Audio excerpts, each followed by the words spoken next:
Good morning, good evening, and good afternoon. This is Nathaniel Kempson Productions here today, and welcome back to Project Lawbarrow March update. So, quite a lot has changed on the layout since the last time you saw it, because it's brown now. So, as I mentioned in the previous video, I had the packing peanuts over here. I paper mache'd over the top of that, and I've lathered a fairly thick layer of sculptor mould over the top. So now it's pretty solid. As you can see, the paint looks quite patchy. The dark areas is basically where it's not quite dried properly. So you can see the little lane there.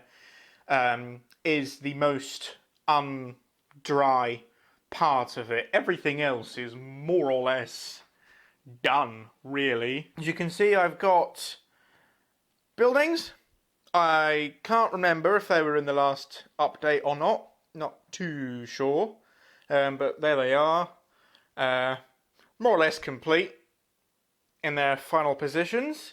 I've also slapped some black paint down in the yard here as a kind of undercoat for the filth and stuff that's going to be in that area. Yet again, you can see I've decided to move where some of the buildings go in the yard. I suddenly realised that with the coal stage in the middle between these two tracks, there was no way for the coal deliveries to actually get to it.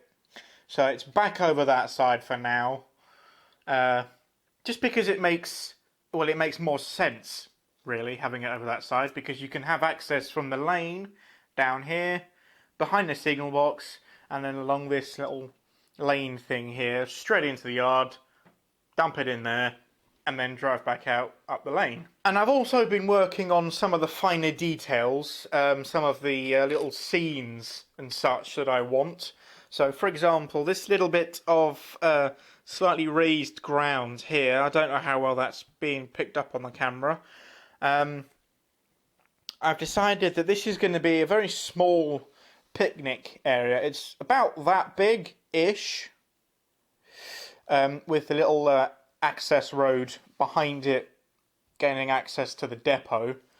So there's going to be like a little ice cream van parked here somewhere, a couple of benches, maybe an apple tree in the middle, with little viewing platform things right up to the fence line so you can see into the yard,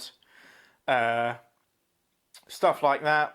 I'm not too sure what to do with the signal box. I was going to have a small allotment patch just down here, but I think now that I've got the picnic area here, I don't want it to look too crowded, so I might just, some pretty colour flowers or something in rows along the footpath. The footpath is going to be a little bit straighter than it is here. It's on a curve, but it is going to be straight out and then straight down, following the fence line there. So I expect rows of pretty flowers or something would look reasonable in that area. Now, if we move down to the river scene, or what is going to be the river scene, you can see that I mucked up a little bit and forgot to put the sculptor mould over these bits of newspaper here, so minus 10 points to me. But hopefully now the little river is a little bit more noticeable now that the paint is in and the sculptor mould has been finished. And hopefully you can see the pipe sticking out the ground. I ended up painting over it with the same ground colour that I've used here, just because it looked a bit odd being in copper. So I expect what I'll do is I'll grab some kind of grey colour paint of some description and just go over the bits that you can see, which isn't a lot, I grant you, and then on the inside as well, just so it sticks out a bit more, because I want it to be obvious that it's piped underneath the depot, you know, I want it to be noticeable that I've made that decision there to pipe it, rather than have like a brick archway, which is more likely to collapse than a pipe, was my thinking. And speaking of the river, I've decided on a few scenes that I would like on the river, namely this side. You can see this patch of grass here that was from the existing layout, the previous layout, sorry. I want to build upon that, so I want maybe either a big massive tree that would stand somewhere like this, maybe, I don't know yet, or lots of slightly smaller medium height ones, and then have a little kind of fishing scene. A couple of people here with their fishing rods, much like the people over on Sunbury on Summersby Orchards. Couple people fishing here. Not too sure what I want on this side. I did think about having some people swimming, or at the very least paddling in the water. Not sure yet. Still working on that. I might swap them round and have the people swimming over this side and the fishermen over that side. I don't know yet. But it's definitely something I want to work on and have a fun little kind of relaxing scene. Because you can almost picture yourself sat down here with your fishing rod, or, I don't know, paddling your toes in the water, a couple trains go by. I just think it sounds relaxing, personally. Now, one thing that I do need to do is the barrow part of Law Barrow.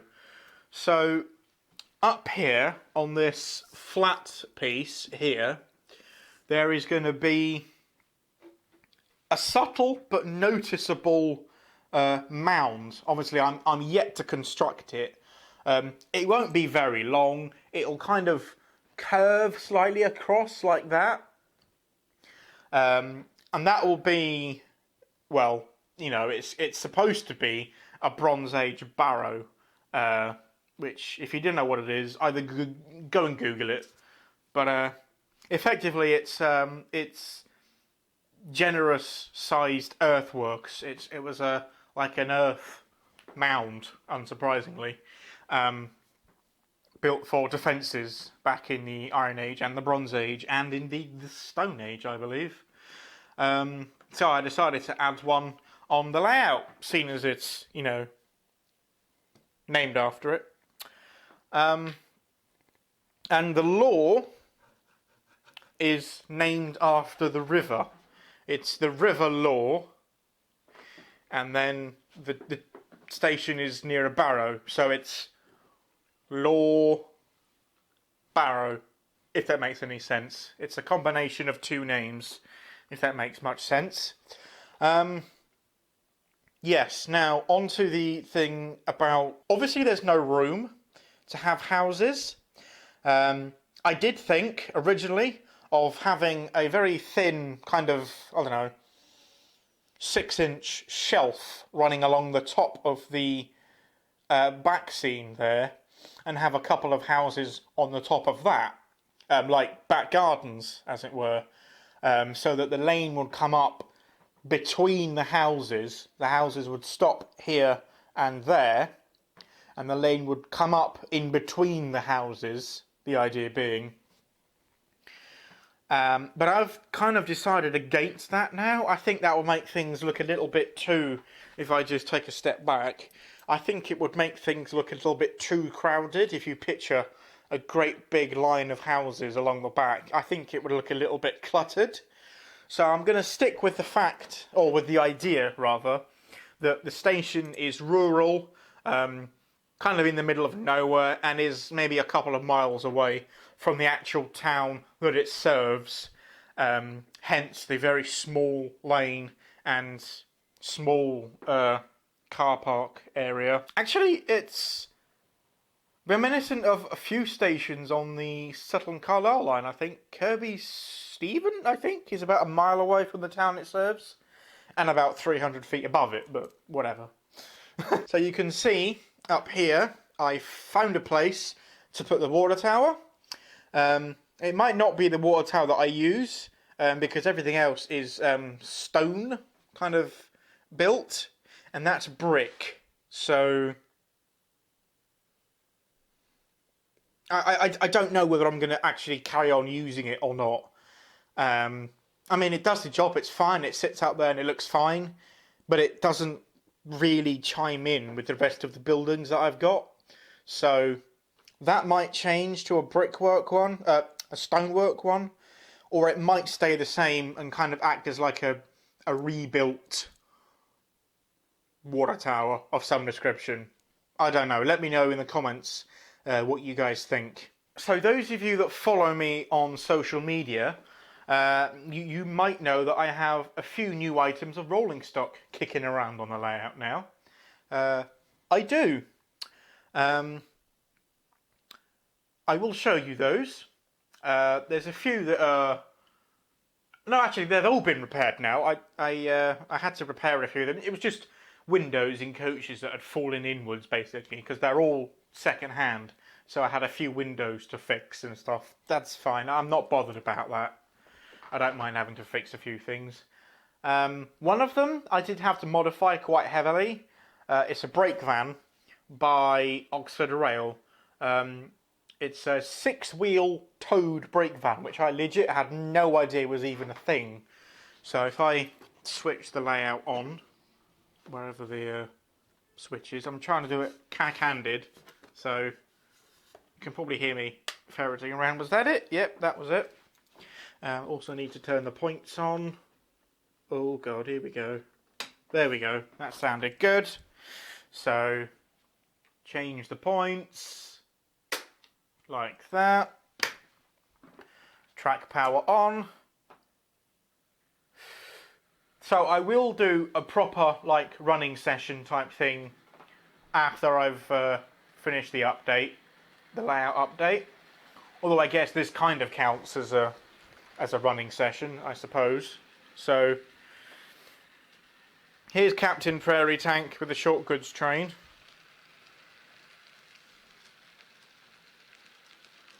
And there is the brake van that I mentioned.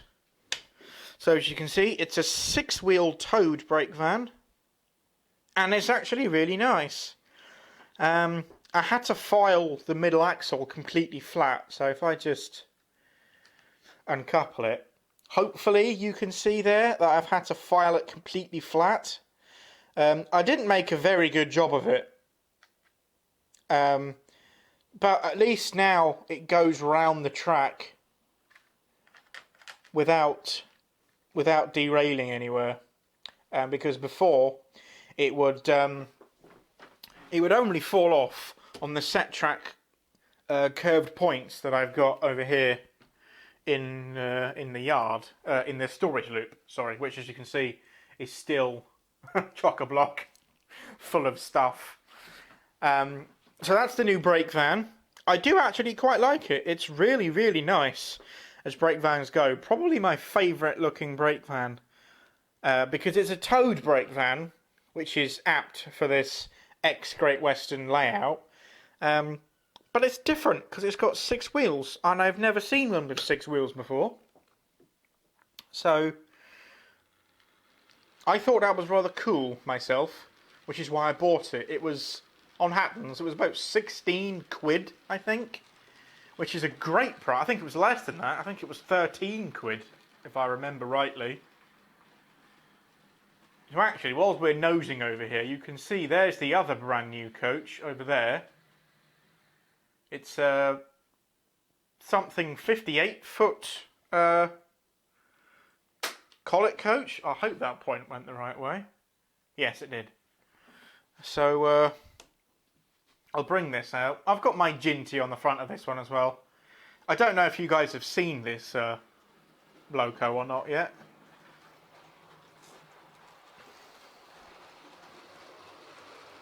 It's running away with me a little bit, this one. So there is the new collet coach. So it's a chocolate and cream one. Focus camera, there we go.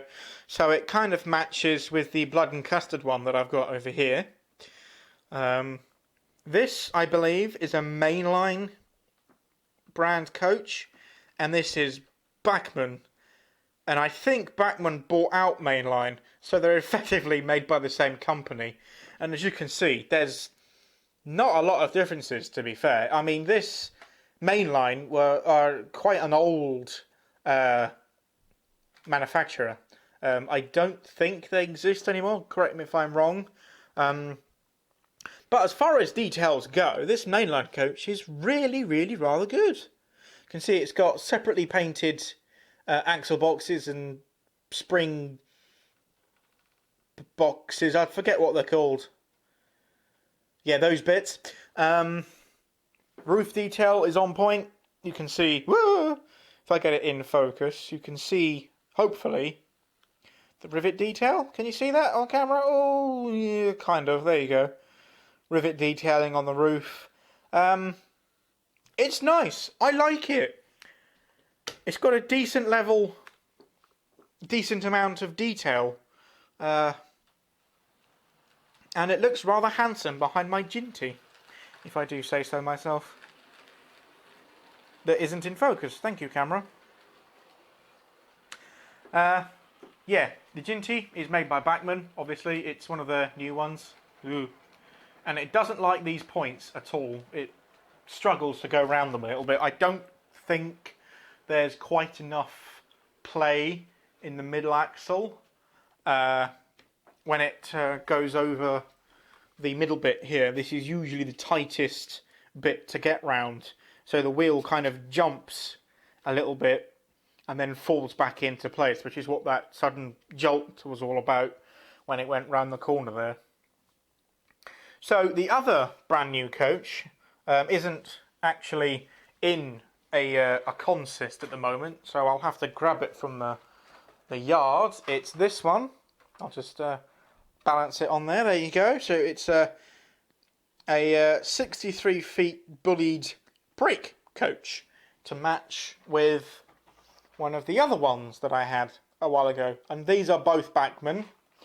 Though this one, as you can tell from the couplings, is slightly older than the other one, and it in fact has plastic wheels. So come on, camera. Camera.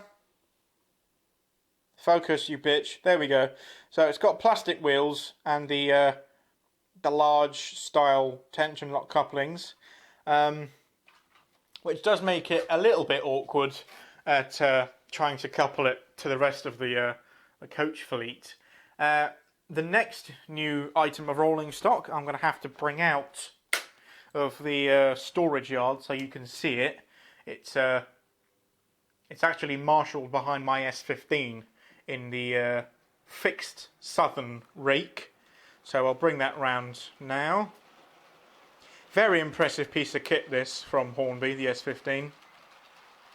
It's very nice, even if it is missing a whistle. So, as you can see from the glue marks in the first window here, this is the coach in question. I might have to swap the coach round. In fact, I think I'm going to do that. So, if I uncouple it from there and uncouple the Mautsel brake coach, which is running away, and spin it round. Yeah, that's better. There's not as much glue on this side. Get on the track. There we go.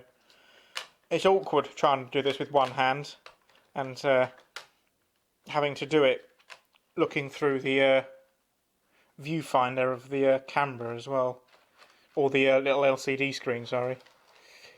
Clunk, there we go.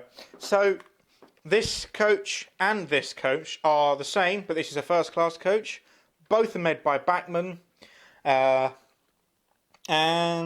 they are basically identical, apart from the fact that this is first class and that second class, or standard class, I guess you could say. It's nice. It's got, as you probably saw there, it's got NEM couplings on it. Metal wheels,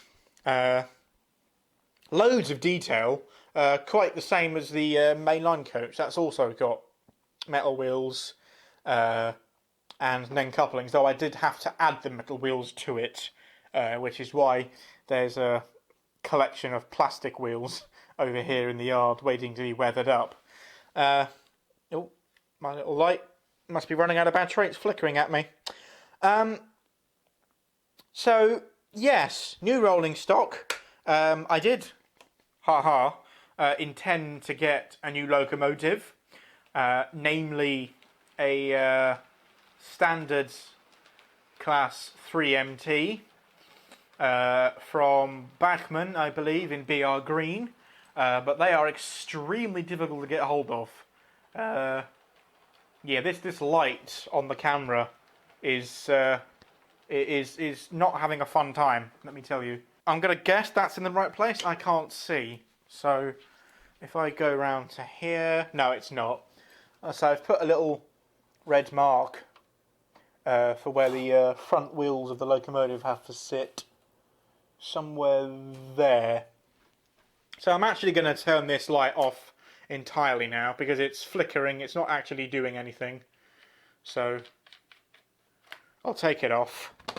It does mean that everything is going to look a bit darker now, I'm afraid. I don't have any batteries, any new batteries to put in it, so sorry about that. Yes, speaking of that red little mark, you might have seen that wee webcam over there. So if I go over to the computer and I click on the webcam and then bring it over, you can see it's that one up there. Hi! And then if I click this little button up here, boom! Oh, look at that. It's an S15. Isn't that cool? So it's set up in more or less the right place. So I can keep an eye on things. And you can see there the S15 is actually slightly over the red mark there. But basically, all that red mark does is tell me that the S15... Whoops! That it's in the right place for trains to pass at the other end. Because storing a full coach train in this loop is a bit of a squeeze, to say the least.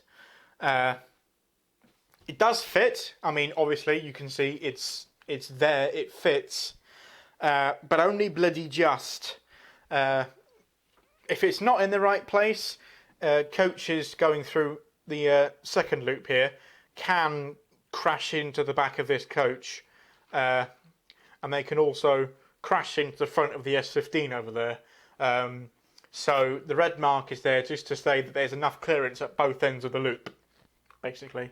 And of course the webcam is there so I can keep an eye on it without having to worry about is it in the right place, is it not. I can just click on the camera and bang, there it is. So in terms of layout updates, that's basically it. I was going to film a little bit of doing some basic scenery down here, slap some glue around and put some grass and stuff down.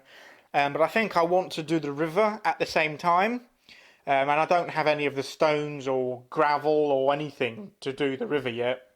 So I'm going to hold out on doing any scenery until I can do the river on this side. So what I might do in the next next few weeks is do this side of the layout by the church, which, as you can see, has a rather rough and ready looking plaster foundation that actually broke over this end. But it does go all the way around the back as well. Not quite as well, but you won't be seeing it from this angle. And with weeds and tall grass and things in front of it, you won't notice that there's not a proper foundation down there. And in theory, it will come up, he says. Oh, maybe not. I may have left that on there a little bit too long while it was drying. Oh well. Okay, so I'm going to mount the camera on the stand. And then we are going to have a small running session. It's not going to be anything particularly amazing. I'm just going to have a couple trains, those three over there, run around the layout, pass the camera a couple times. And then that will be it for this video. Now what I've got to do is find my camera stand. There it is. Okie dokie. So there's the camera all set up looking nice and swish. So let's get the first train out.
Okay, I think that'll do for now. Let me know in the comments below what you think of the layout so far. If you think there's anything that I could improve on, or anything I should change, anything I should do that I haven't, vice versa. Let me know in the comments. Yeah. Like the video, subscribe if you haven't already. Share it with your friends as well, get it out there. Maybe they like trains as well. And thank you very much for watching, and goodbye!